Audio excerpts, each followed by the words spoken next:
Into Arsenal report, and Eberechi Eze, Berta, Arteta, Tim Lewis, Josh Kroenke, they got it done. They're bringing him home.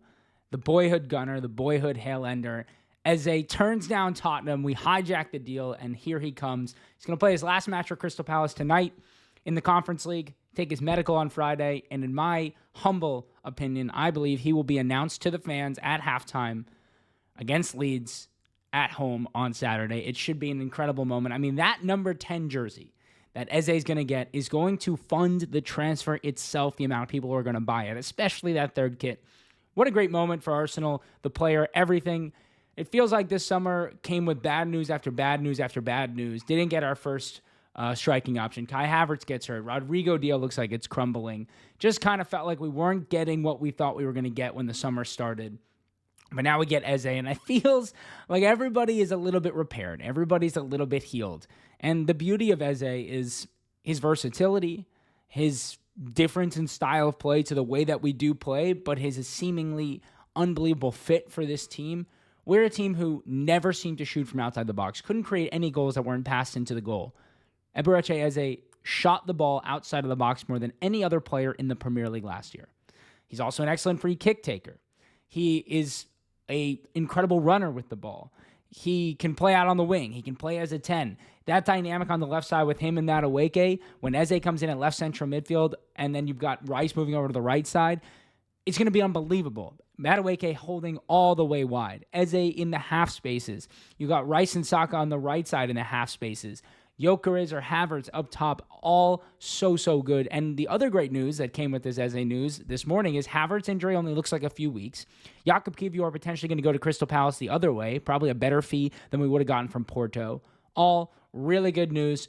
Very excited to see Eze play for the Arsenal. And it does appear like maybe the summer transfers aren't done just yet.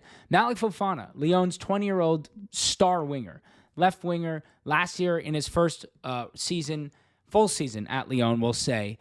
11 goals and 6 assists in all comps in just around 2,000 minutes, 2,100 minutes. That's a ridiculous return for a 19, 20-year-old winger. Super talented player, loves to take a man on, cut in on that right foot, great finisher from the kind of wider angles around the box. Would be a perfect player to kind of bring in and slowly integrate into the squad and theoretically potentially long-term replace Martinelli on that left wing without, having to come in and start every single match. He also can play at the right. So then you have him and Madueke. You basically have Saka, Madueke, Fofana, Martinelli, all able to play anywhere on either side, left or right. You'll have Trossard, Havertz, Gyökeres as more as your striker options. Jesus will come in and can play in any of those three positions. There was a big article that came out about how Arsenal used to see the squad as starters, bench, backups, and then bench, squad depth. And how they're kind of changing this to two groups, which is bench squad depth and this group of players who can play with any given squad. Because when you're in the Premier League and the Champions League, you do need that level of players. Look at what Man City did when they won all these trophies. There was unbelievable amount of interchanging of players. You felt any of the players in their starters or their bench could start for any team in the world. That's the kind of squad you need to build. And Malik Fofana is the kind of player who can become that level. Right now he comes in, probably plays again 1,500, 2,000 minutes. And next year he plays 3,000 minutes. And he puts us in a situation where if you did want to sell Martinelli, you can. You don't need to. He can then swap with Fofana, where Fofana can become the starter if Fofana really hits the ground running. It puts you in a better position to sell when you have such depth because you don't need to sell to buy. It's the way that City and Liverpool and Chelsea have been so good for so long in the transfer market. The Rodrygo deal does seem a little bit harder. We've spoken about it quite a bit. It looks like Rodrygo only potentially is happening, number one, if he forces the move, which doesn't look likely, even though he's not playing, or if it's a last-minute loan with obligation to buy. Real Madrid feel like they have to make the deal happen. Arsenal really push for it. They take on the full wages. The thing I'm more worried about is it does look like Tottenham are going to go back in for Savinho, get closer to that 80 million euro mark that Man City are asking for. I don't think Levy's going to go 80. I think he'll go 65. I think maybe he'll go 70. And City will probably hold at 80. But if City do sell Savinho, I would expect Rodrygo to make the move to Man City. And that would be brutal. That would be detrimental. A player who wants Arsenal want him, and just can't get it done this window. I will say again, though, there are some red flags for me about Rodrygo. The fact that Xabi Alonso has no interest in playing him, yet they're not forcing him out. Like, that to me just means he actually isn't choosing him for tactical and technical reasons rather than, because the player wants to leave. It's a bit of an odd situation with Rodrygo, such a talented player for so long, and now all of a sudden, like, his future is super murky.